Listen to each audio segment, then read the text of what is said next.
Astro connect के ज्योतिष कार्यक्रम में आपका हार्दिक स्वागत है। नमस्कार। बात करेंगे मीन राशि वालों की और देखेंगे कि मार्च का महीना आप मीन राशि वालों के लिए किस प्रकार का रहने वाला है। मार्च के महीने में कई ग्रहों की स्थिति और गति में परिवर्तन हो रहा है और इसका सम्यक प्रभाव या एकाकी प्रभाव किस प्रकार का आपकी राशि पर पड़ सकता है और इस एक माह की समयावधि में आपको किन कामों को करना चाहिए और किन कामों को नहीं करना चाहिए, किन चीजों से बचना चाहिए और क्या उपाय हो सकता है, इन सभी की हम चर्चा करेंगे। आगे बढ़ने से पहले मैं बता दूं कि यदि आपकी जन्म राशि मीन है या लग्न राशि मीन है तो यह वीडियो आपके लिए उपयोगी रह सकता है। तो चलिए बात करते हैं मीन राशि वालों के गोचर कुंडली में ग्रहों की स्थिति मार्च के महीने में क्या है और उसका क्या प्रभाव हो सकता है। तो सूर्य जो हैं वह मीन राशि में ही पहुंचेंगे मार्च के मध्य में 14 मार्च को, जहां पर इनका संचरण 14 अप्रैल तक होगा। शुक्र भी वहीं मीन राशि में सूर्य के साथ में संचरित होंगे 17 मार्च से। तो शुक्र जो हैं वह यहाँ पर उच्च के होंगे, जो कि एक बहुत ही अच्छी बात रहेगी। मंगल मार्च के महीने में वृषभ राशि में संचरित रहेंगे और बुध कुंभ राशि में मार्च पर्यंत संचरित होंगे। गुरु और शनि का संचार मकर राशि में रहेगा। दोनों ग्रहों का उदय हो चुका है, इसलिए अच्छी बात है। और राहु वृषभ राशि में रहेंगे जबकि केतु वृश्चिक राशि में भ्रमणशील होंगे। तो यह जो है सो ग्रह की स्थिति है मार्च के महीने में। तो सबसे पहले बात करते हैं हम शुक्र की, क्योंकि शुक्र जो है वह आपकी जन्म राशि अथवा लग्न राशि जो कि मीन है उसमें उच्च के होते हैं। उच्च के शुक्र का संचार आपके जन्म राशि अथवा लग्न स्थान से होने का बहुत ही अच्छा परिणाम आपको मार्च के महीने में मिलने वाला है, जिस कारण से इस माह में खुशी, सुख, समृद्धि, प्रेम, प्यार जैसी तमाम बातें आपको प्रसन्नता प्रदान करेंगी। हालांकि मीन राशि वालों के लिए शुक्र जो हैं वह तृतीय भाव और अष्टम भाव के स्वामी होते हैं, इसलिए यहाँ पर जो इनका संचार है वह कुछ चुनौती भी उत्पन्न कर सकता है। खास करके अगर आप पुरुष हैं तो स्त्री के प्रति आप अच्छा बर्ताव रखें, सम्मानपूर्ण संबंध रखें तो विशेष परेशानी नहीं रहेगी। उसी प्रकार से जो स्त्री जातिका हैं उनको भी अपने काउंटर पार्ट के साथ, अपने फ्रेंड या बिलवेड लवर जो भी हैं इनके साथ में सामंजस्यपूर्ण तरीके से, सम्मानपूर्ण तरीके से रहना चाहिए। तब जाकर के यह जो है उच्च का ग्रह आपको उच्चता बख्शेगा, आपको प्रसन्नता, खुशी, सुख और समृद्धि प्रदान करेगा। उच्च के शुक्र के संचार से आपके व्यक्तित्व में भी निखार आएगा, मधुरता रहेगी, मिठास रहेगा, आकर्षण रहेगा। लोग आपसे आकर्षित होंगे, आपके प्रेमी जन आपसे आकर्षित रहेंगे और जिन्हें प्रेम की तलाश है तो उन्हें भी इस माह में सफलता प्राप्त हो सकती है। अब बात करते हैं लगे हाथ सूर्य की भी, क्योंकि सूर्य जो हैं वह आपकी मीन राशि में ही संचरित रहेंगे मध्य मार्च से। तो सूर्य का यहाँ पर संचार कुछ चुनौती आपको उत्पन्न कर सकता है, खास करके स्वास्थ्य विषयक बातों में, क्योंकि रोग भाव के स्वामी सूर्य होते हैं और यह आपके जन्म राशि स्थान अथवा लग्न स्थान पर संचरित हैं। देखिए, यह जो गोचर कुंडली है या आपकी राशि में जो ग्रहों का संचार है, इसके आधार पर यह राशि फल है और यह राशि फल जो है महत्वपूर्ण है, लेकिन इससे भी अधिक महत्वपूर्ण व्यक्तिगत जन्म कुंडली होती है। जन्म कुंडली में अगर ग्रहों की स्थिति अच्छी है, दशा भी आपका अनुकूल चल रहा है, तो उसकी अधिक प्रमुखता होगी। उसी के आधार पर यह गोचरस्थ ग्रह अपना परिणाम देंगे।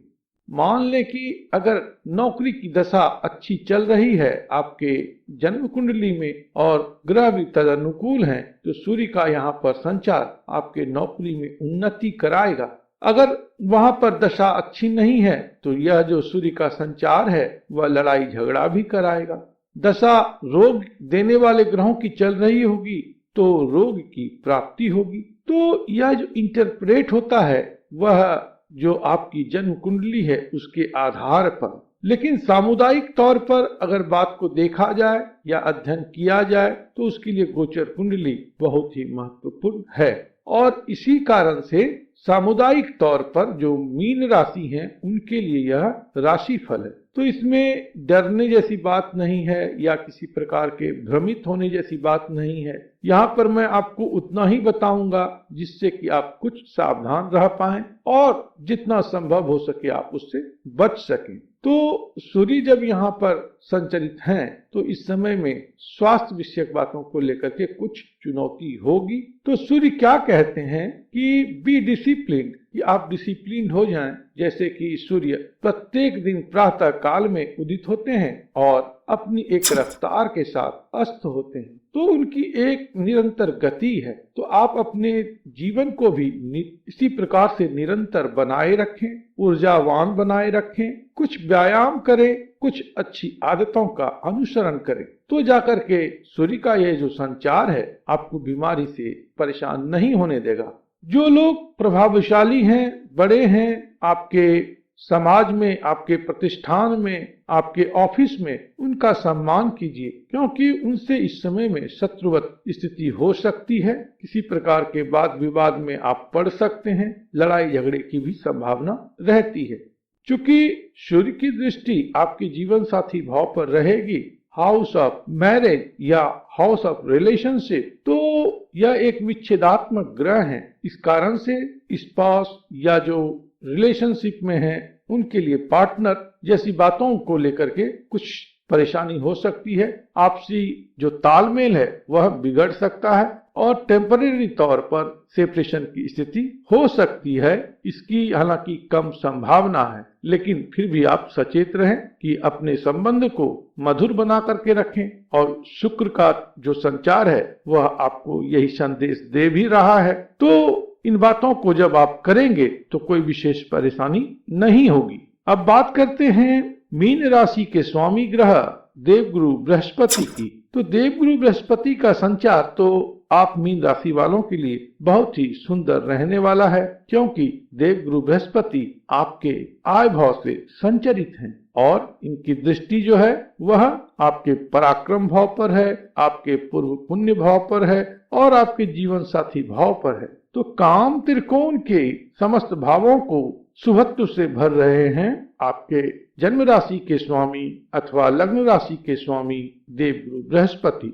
चूंकि यह अब उदित अवस्था में है इसलिए अपना फल देंगे। हालांकि नीच के हैं, शनि के साथ में हैं, यह एक बात है जो कि अभी लंबे समय तक रहेगी। लेकिन देवगुरु बृहस्पति का संचार आपके भाग्य में उन्नति प्रदान करते हैं, आपके आय में वृद्धि देते हैं, आपके काम काज और व्यापार में भी अच्छी उन्नति और प्रगति देते हैं। तो देवगुरु बृहस्पति का संचार अतीव सुंदर है। साथ ही शनिदेव भी आपके आय भाव में हैं, तो यह भी आय के दृष्टिकोण से बेहतर है। हालांकि इनकी दृष्टि लग्न स्थान पर अथवा जन्म राशि स्थान पर है, पूर्व पुण्य स्थान पर है और अष्टम भाव पर है। तो इनकी दृष्टि जो है सो कुछ परेशानी उत्पन्न कर सकती है, चाहे वह आपके स्वास्थ्य में हो, आपके संतान को लेकर के हो या आपके प्रेमी जन को लेकर के हो। और दूसरा क्या है कि इस समय में थोड़ा सा आप जो नई योजना बना रहे हैं, कोई नई प्लानिंग कर रहे हैं, तो उसमें शनिदेव का जो प्रभाव है वह यह कहता है कि be patient, be cautious, be practical. इन सभी बातों को समाहित करते हुए ही आप अपनी कोई कार्य योजना बनाएं और उसको एग्जीक्यूट करें।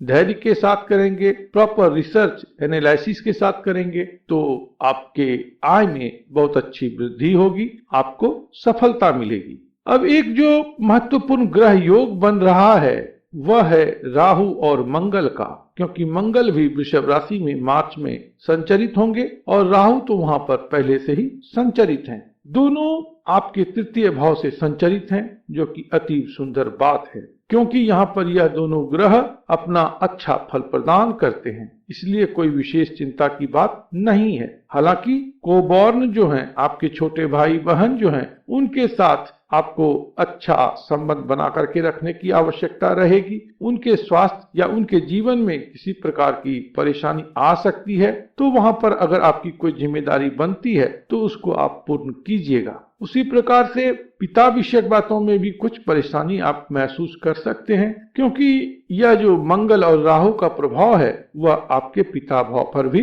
रहने वाला है। हालांकि मंगल की दृष्टि आपके कर्म भाव पर भी है, तो कार्य क्षेत्र में कर्म स्थल पर थोड़ा सा आप धैर्य के साथ रहेंगे, वहां पर अपने टेम्परामेंट को कंट्रोल करके रहेंगे। लड़ाई झगड़ा वाद विवाद से आपको बचना चाहिए, खास करके जब तक कि यह अंगारक योग बना हुआ है। हालांकि आपके लिए यह अच्छे परिणाम ही देंगे, कोई विशेष परेशानी नहीं रहेगी। लेकिन कभी कभी व्यक्ति अति उत्साह या अति आत्मविश्वास में आकर के कुछ एडवेंचरिज्म कर जाता है, तो आपको उससे थोड़ा सा बचना है। अब बात करते हैं केतुदेव की। तो केतुदेव नवम भाव से संचरित हैं, जो कि ज्ञान आदि के लिए बहुत ही अच्छे परिणाम देते हैं। हालांकि भाग्य का जो प्रभाव है उतना तीव्र नहीं होता है, सकारात्मक कई बार नहीं हो पाता है, टाइमली आपको भाग्य का सपोर्ट नहीं मिलता है। तो इसके लिए आप गणपति जी का पूजन करें या ओम कें केतवे नमः मंत्र का जप करें, तो इससे भी आपको लाभ की प्राप्ति होगी। अब बुधदेव की बात करते हैं। बुधदेव जो हैं आपके व्यय भाव से संचरित हैं, और बुधदेव आपके सुख भाव के स्वामी होते हैं और जीवन साथी भाव के भी स्वामी होते हैं। तो इस दृष्टिकोण से बुध का जो प्रभाव है मार्च के महीने में मिला जुला रहने वाला है। सुख विषयक बातों में कुछ कमी ला सकते हैं, लेकिन प्रॉपर्टी आदि विषयक बातों के लिए ठीक है। इस समय में आप प्रॉपर्टी में इन्वेस्ट कर सकते हैं, प्रॉपर्टी खरीद सकते हैं या घर वगैरह का रिनोवेशन कर सकते हैं। इन सब चीजों के लिए बेहतर है।